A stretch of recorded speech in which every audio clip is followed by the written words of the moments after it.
And because these walls are all removable on this one, I need to quickly caulk the edges. Doesn't take much. Just a nice tight little fill of the corners.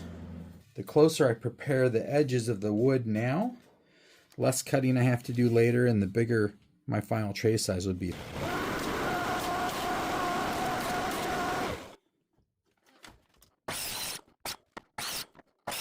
Okay, that's just a quick test fit. This board's obviously going to feature the epoxy more than the wood. So now I'm going to take it out and clean up the edges.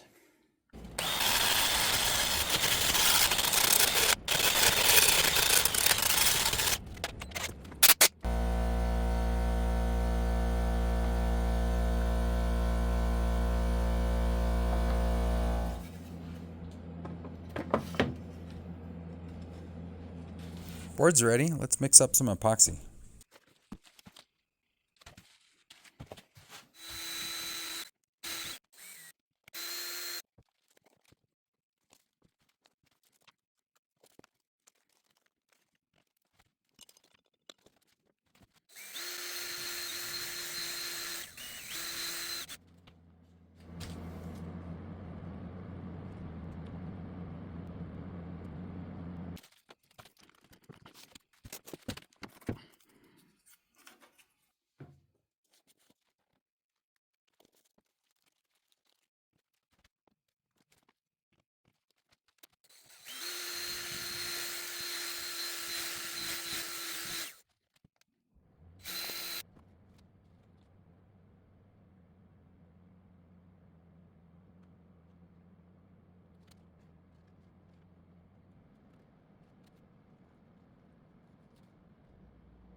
Now let's do an inlay to make this personal.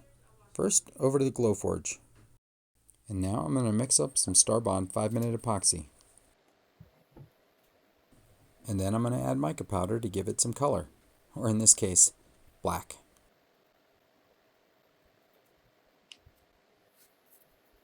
And then I usually use a flexible putty knife to work it in, and that is the key. If you get any air trapped in there, it's going to come back to bite you.